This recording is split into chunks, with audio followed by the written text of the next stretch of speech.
Hi, I'm Andrew Sandler. I am, I guess, considered a passionate, extreme hobbyist of all sorts.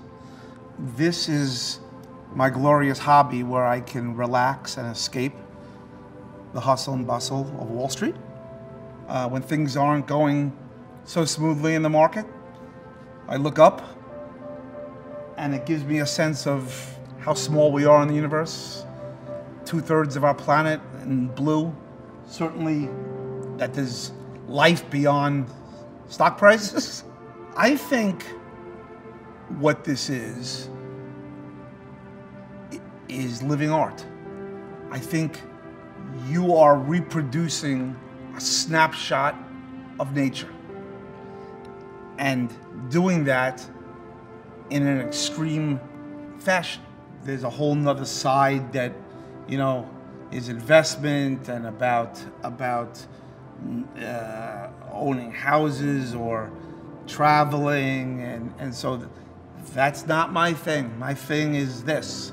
I guess I have a little impulsive perfectionist personality where, you know, 10 gallons became 20 gallons and 20 became 40, 40s became a couple of hundreds, and fresh became salt, and here we are. I'm 54 years old, and this is what's the creation of all that. 17,000 gallons. The original vision for this tank was pretty close to this.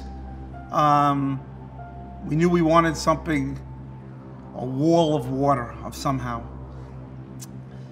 The idea was to do something wonderful and build a bulletproof system that it would run itself.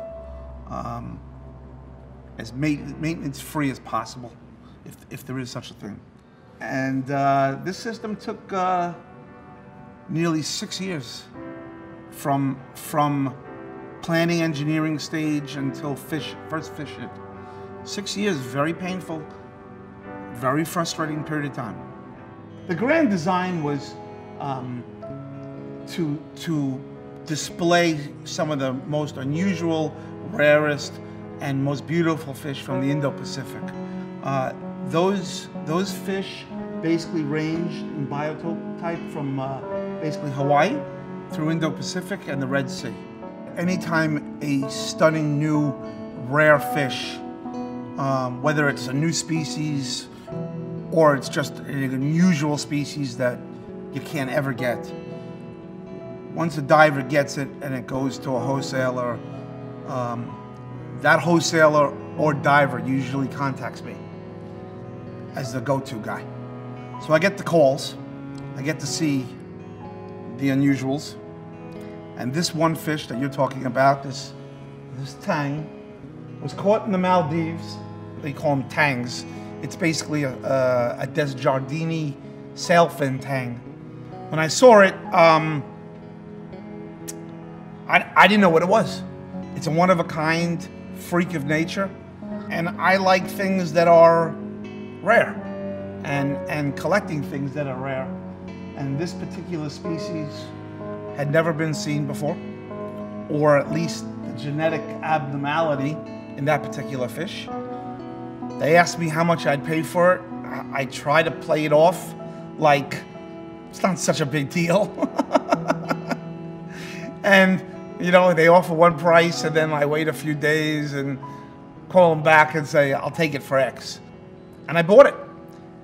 And I brought him home and put him through a normal quarantine. And somehow he got sick again with a blood infection. And I posted we got a problem here. And all of a sudden it became everybody's favorite fish in the hobby. And everybody started rooting for this tang. And how's he doing? And so not only did he come in famous, but after he came through this whole process, he really became famous and well marketed. So now everybody asks about him. Everybody knows about this fish. He's a famous fish. Maybe he'll pay me royalties one day.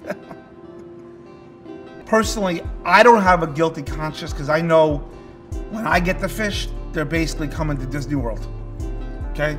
I'm gonna take care of them and they probably have a higher lifespan in my tanks than in nature. Me building this tank, I can inspire this hobby to take it to the next level and raise the bar, and therefore save more fish in the future. Over the years, I've become significantly philanthropic, and now I'm on a mission to give back to the hobby, to give back any way I can, and now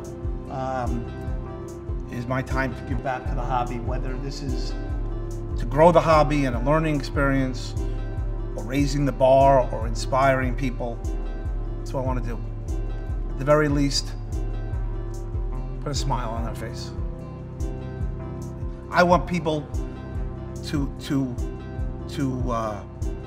smile, to be happy, to bring joy, to peace, and help them follow their dreams. If their dreams is owning a fishbowl, I'm happy for them. If they want a massive scale tank, that's fine. If they get into cars and become an expert, and that's great too. Could have easily have invested the money more wisely than this. I could have probably had beach houses and other things staring at the ocean instead of this. But following the passion and living life like that and inspiring, yeah, that's a whole different story.